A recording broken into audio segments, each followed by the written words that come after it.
The clock strikes 2:12 a.m. in Tucson, Arizona, plunging the Catalina foothills into dead silence. Everyone is completely oblivious. Shadows blanket the deserted roads and pitch-black houses. Yet danger lurks just outside the residence of 84-year-old Nancy Guthrie. A solitary shadow shifts in the darkness. Clad entirely in black, the intruder stands masked, wearing gloves and heavily armed. They advance with chilling precision, hinting at prior visits, or perhaps weeks spent stalking this exact property from afar. Stepping up to the porch, the phantom pauses to stare directly at the Google Nest lens mounted overhead. That precise moment shifts everything because their ensuing reaction is terrifying. The way this assailant handles the lens reveals a horrifying truth to detectives and the public about their true adversary. I am True Crime Joe, bringing you the complete breakdown of the security tape that blew the lid off. We are looking at a truly horrific abduction case from modern American history, Nancy Guthrie vanishing and her captor's fatal oversight. Prior to diving into the tape, the SWAT raids or federal agency tactics, we must understand Nancy's identity. She represents far more than merely another lost victim. As a loving matriarch and grandmother, she spent 84 years exemplifying pure class, fully earning the right to age undisturbed indoors. Her residence sits tucked away inside the Catalina foothills, an idyllic community bordering the northern outskirts of Tucson, Arizona. This historic district boasts absolute tranquility, featuring close-knit residents who frequently stroll with their pets during the early dawn hours. Furthermore, she gave birth to Savannah Guthrie, famously recognized for hosting the morning broadcast on the NBC network. Yet the matriarch avoided the spotlight entirely. Everyone described her as a deeply introverted individual, focused solely on cherishing relatives. Being 84 brought significant physical hurdles. Daily prescriptions were absolutely mandatory for her survival alongside an implanted cardiac device. Strolling far without assistance was impossible. Sheriff Chris Nanos of Pima County subsequently classified her as a highly defenseless elder. Her vulnerability stemmed entirely from advanced years and failing health, lacking any mental decline. On the evening of January 31st, 2026, she dined alongside Annie and her son-in-law. It seemed like a standard family gathering. Relatives safely escorted her back to the comfort of her own property afterward. Nobody realized this would be their final farewell. By the dawn of February 1st, 2026, the beloved grandmother had vanished entirely. Loved ones pulled up to the property around 11:56 a.m., hoping to make sure she was doing okay. What greeted them froze their blood instantly. Things looked completely off inside, leading detectives to label the scene extremely alarming. Crimson splatters marked the foyer floor. Crucial belongings lay abandoned, while the front security lens, a device central to this entire mystery, was ripped completely off the wall. An unknown suspect stole the hardware. Addressing the press hours later, Pima County Sheriff Chris Nanos confirmed detectives suspected a forced abduction occurring deep into the midnight hours. Traversing 50 yards alone was beyond her capabilities. He stressed that she never strayed aimlessly, nor did she suffer delusions that would drive her outside into the darkness. The 84-year-old was undeniably kidnapped.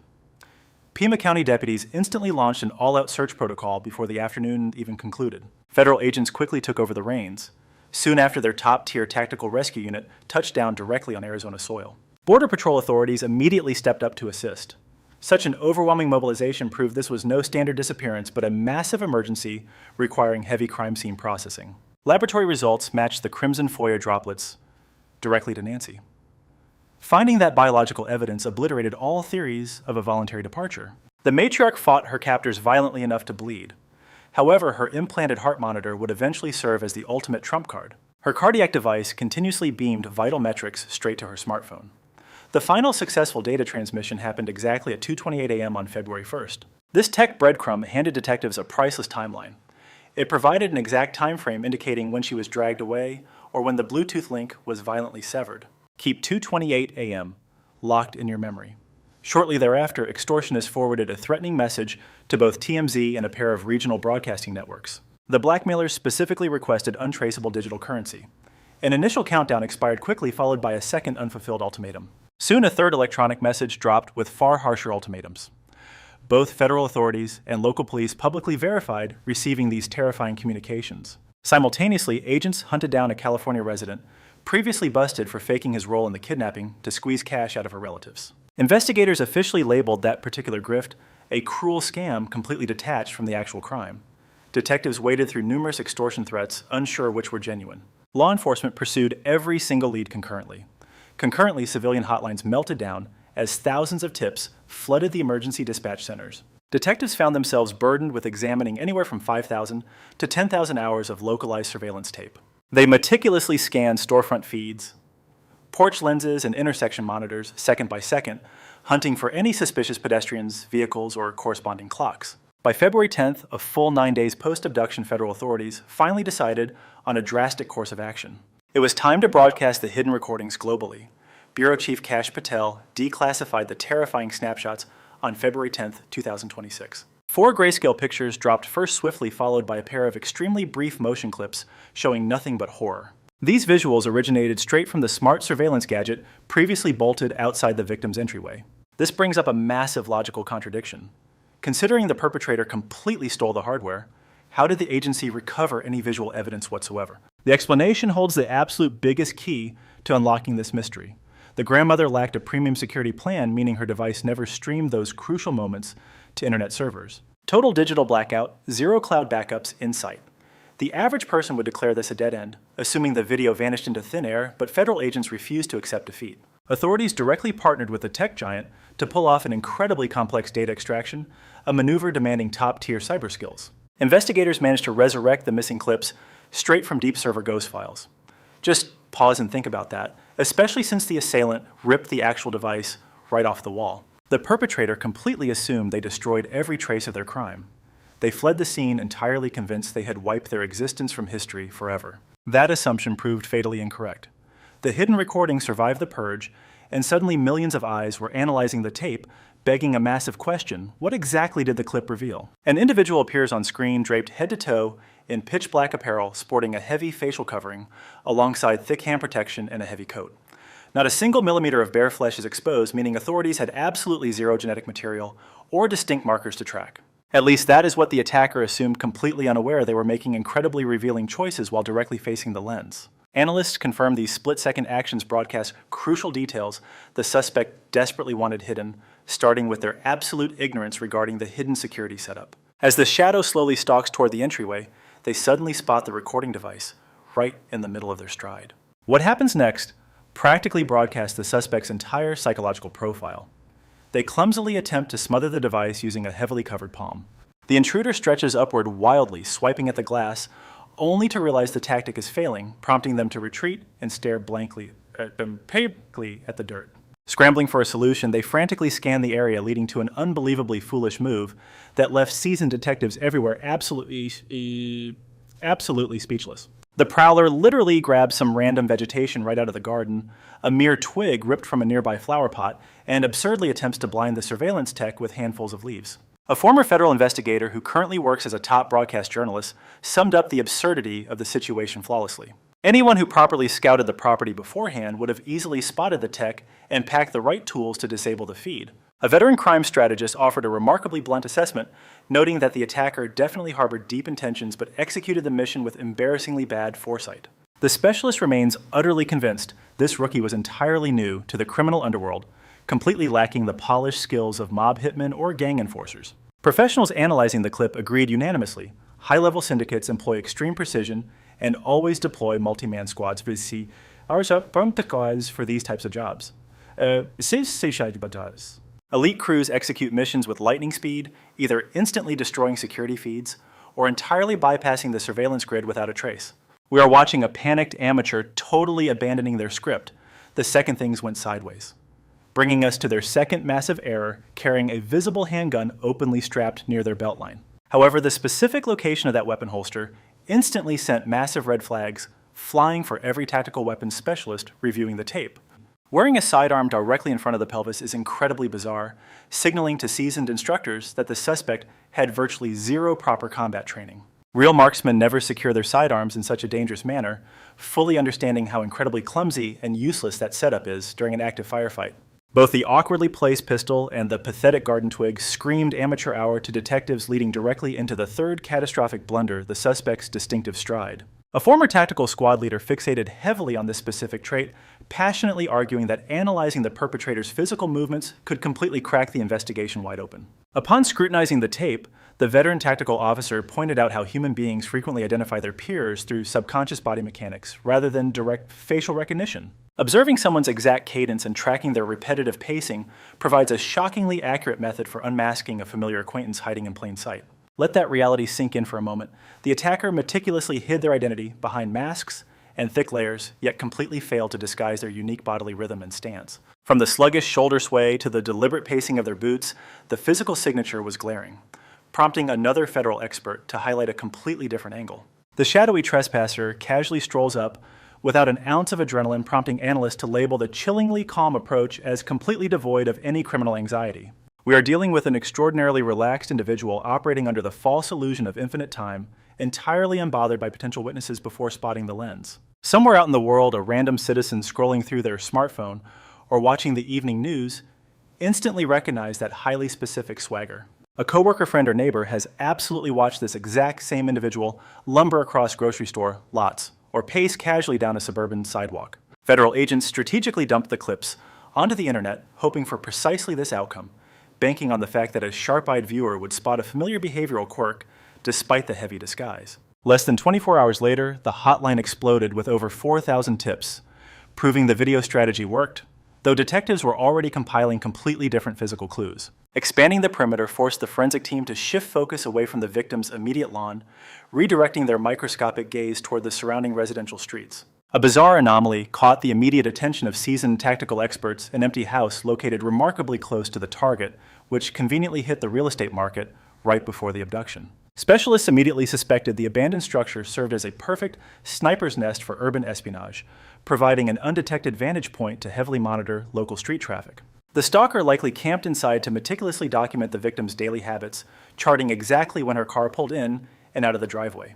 They memorized her loneliest hours and tracked her lighting schedule to the minute, executing a terrifying surveillance mission regardless of their ignorance about the hidden lens. A seasoned murder investigator confirmed the chilling reality to the press, explicitly stating that watching the house for weeks was a mandatory stepping stone for the impending strike. Completely oblivious to the digital trap they were walking into, the predator had undeniably spent weeks lurking in the shadows, a fact proven by newly salvaged hidden camera stills. Investigators uncovered a massive digital footprint spanning the entire month prior to the attack, piecing together footage from 3 distinct angles covering the porch, the garage path, and the rear garden. Inside contacts leaked a terrifying detail to journalists. The disguised intruder was actually caught prowling on tape roughly 3 full weeks before the violent abduction even occurred. This dry run proved the attack was a highly calculated strike rather than a crime of passion, leaving baffled detectives agonizing over one massive unanswered question since the very beginning. What made Nancy the target? The sheriff confessed to network reporters that detectives totally understand the motive behind hitting her house, yet he absolutely refused to spill those dark secrets to the public. The terrifying part is that the suspect might hunt again. When pressed about ongoing community threats, he firmly agreed, while a retired federal agent also stepped up to analyze this twisted behavior. Early theories chased a digital coin payoff, but the expert warned this angle feels increasingly improbable as days pass, mostly because pulling that off is just incredibly complex. The mastermind risks exposure at countless turns, he explained. Meanwhile, the famous daytime host openly wondered if her massive celebrity status triggered this nightmare, sharing a tearful conversation with her sibling. Her brother, a seasoned Army intelligence veteran, instantly connected the dots upon hearing the awful update, telling his crying sister that their mom was likely snatched for a massive payout. Crying, she asked if her fame caused this nightmare, to which her sibling softly replied that it was actually a highly heartbreaking possibility. The host later confessed she wasn't certain if criminals simply targeted her wealthy family, for Easy Cash admitting the theory fits perfectly, yet they remain completely in the dark. Things finally shifted on the evening of February 10th, directly after that eerie video dropped. Cops pulled over a potential suspect while driving through Rio Rico, Arizona, roughly 60 miles beneath Tucson, and dangerously close to the international boundary line. Moments later, investigators raided a local property right inside that exact same neighborhood. Federal agents and local cops completely swarmed the perimeter, while regional tactical teams were officially deployed by the nearby police department. Explosive specialists waited nearby as federal rescue squads held their ground, leaving everyone anxious for hours until the entire operation finally wrapped up the next day. The guy they detained, a food delivery driver named Carlos, walked away free and clear, desperately insisting to the press that he was totally framed. Standing outside his house, completely terrified, the innocent man claimed the police ambush felt like an abduction, a terrifying ordeal the local sheriff later verified. That driver was totally clean, yet this massive raid proved something crucial to everyone watching the manhunt: was fierce, highly aggressive, and constantly pushing forward. 3 days later, on February 13th, tactical teams boxed in a house just 2 miles from Nancy's place, with helicopters broadcasting the massive police presence below. Officers dragged 2 individuals from the structure, locking down those streets for 4 solid hours. This bust also ended with 0 arrests, though detectives managed to impound a silver luxury SUV sitting abandoned at a local burger joint's parking lot. After towing the ride for forensic testing, cops discovered gloves perfectly matching the creepy doorbell video, allowing tech teams to pull genetic material from them. Lab results finally hit the desks, linking those handprints to a random fast food employee, whom authorities quickly dismissed as totally irrelevant to the ongoing kidnapping case. Just another frustrating brick wall, though. Detectives quickly reminded everyone that plenty of other genetic clues were still waiting inside the crime lab. Shortly after dropping that creepy videotech, teams leaned on hardcore digital enhancement tools to rip hidden clues straight out of the grainy security pixels. Pitching a privacy tent right on Nancy's lawn, experts deployed high-tech measuring rigs designed to perfectly calculate the unknown stalker's exact height and body shape based on camera angles. This digital breakdown proved the kidnapper stands around 5 feet 9 inches to 5 feet 10 inches, rocking an average frame, and terrifyingly a dark mustache caught barely on tape. Detectives even pinned down the bag, a dark 25-liter camping sack exclusively pushed by a massive big-box retail chain. Cops instantly flooded local shops, digging through miles of receipts and staring at security monitors across the entire city just to track that single purchase. A seasoned former cop pointed out a chilling truth. Common thieves never break into a joint carrying stuffed bags, meaning this was absolutely an organized abduction. That heavy bag proved the stalker showed up fully loaded with gear, perfectly plotting exactly what they needed to steal and exactly how to execute the terrifying job. Concurrently, someone living 2.5 miles away handed over smart doorbell clips, catching 12 different cars cruising the dark streets early on February 1st. Several cars appeared near 2:30 in the morning, syncing perfectly with Nancy's medical device, failing pushing a veteran tactical leader to label this their strongest clue yet. However, federal agents analyzed those clips and completely trashed the theory, insisting that none of those random midnight cruisers actually linked back to the targeted house. Detectives faced a mountain of 5,000 to 10,000 hours of tapes, forcing actual humans to watch every single boring second without using any tech shortcuts. Cops remained absolutely convinced the golden ticket was hiding deep inside those endless digital files, while the victim's fiercely loyal relatives firmly refused to just shut up and hide. The daytime TV star completely ditched her legendary broadcasting gig, flying straight home to physically stand by. Her relatives dig for clues and aggressively battle for answers. Dropping a raw video on February 7th alongside her siblings, the anchor stared straight down the lens to deliver a desperate yet powerful message promising to simply pay up. Her desperate relatives threw down a massive $1 million private bounty just to bring their mother home safely. Federal agents pitched in another $100,000, pushing the final bounty well over $1.2 million.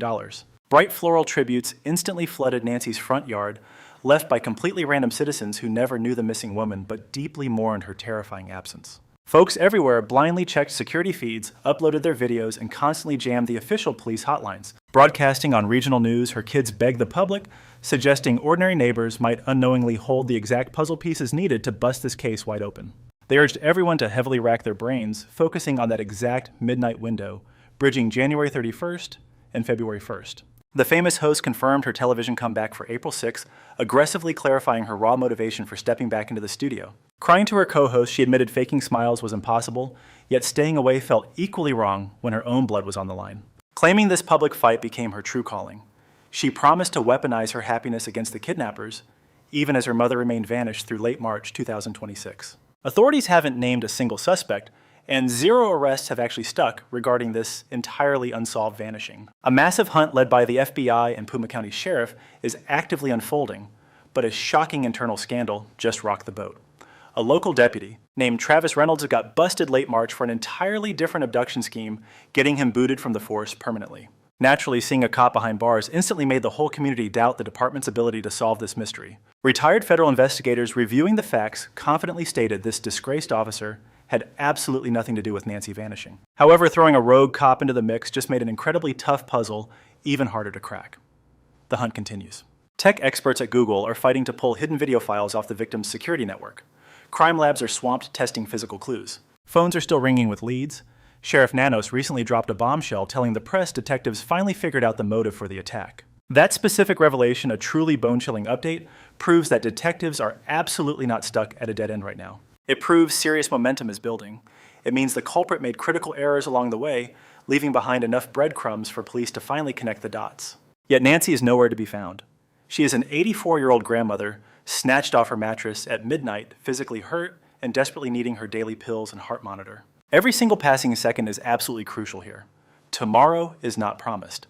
And that fuzzy nighttime video capturing a masked intruder clumsily tripping over an indoor plant is absolutely our strongest weapon to solve this nightmare, mainly because that creeping shadow screwed up. Major undeniable, completely trackable blunders were caught on tape. and practically every seasoned professional analyzing those clips agrees on one vital point. A person somewhere instantly recognizes that specific stride. Somebody out in the real world has watched that exact posture casually strolling across the grocery store or walking down the street. If you recognize that walk, or hold any secrets regarding Nancy, vanishing dial the federal hotline at 1-800-CALL-FBI. A bounty of over $1 million is on the table, and her loved ones are waiting. Huge thanks for tuning into our complete coverage of the Nancy tragedy. If this deep dive opened your eyes to the facts, be sure to pass it along. Send it to a friend who might spot a clue, a local who maybe drove past your street that night, or someone holding a tiny detail they never knew mattered. Smash that like button if you crave more intense true crime breakdowns. Make sure to subscribe so you stay updated, because this mystery is actively unfolding and we will track every single new detail that drops. Leave your thoughts in the comments. Let us know your city. Tell us which heartbreaking moment really stuck with you. Keep your eyes open, stay sharp, and take care of each other. Catch you in the next video. This story leaves behind a lesson far greater than fear. A society is measured by how it protects its most vulnerable. Nancy Guthrie was not just a name in a headline. She was a mother, a grandmother, and a quiet soul who had earned the right to live her later years in peace, dignity, and safety. When that peace was shattered, it reminded us of a painful truth. Evil often looks for those least able to defend themselves. But this case also reveals something powerful. Even in darkness, truth fights to survive. A small piece of technology, a determined family, and relentless investigators became symbols of hope. They showed that care, vigilance, and human persistence can speak louder than fear. The deepest educational message here is simple. Never treat the safety of the elderly as a secondary concern. Check on them. Stay connected. Build communities where neighbors notice families respond and no vulnerable person is left isolated. Protection is not only the job of police or technology. It begins with ordinary people choosing compassion over neglect. In the end, this is not only a warning story, it is a call to love louder, protect better, and remember that every vulnerable life is precious beyond measure.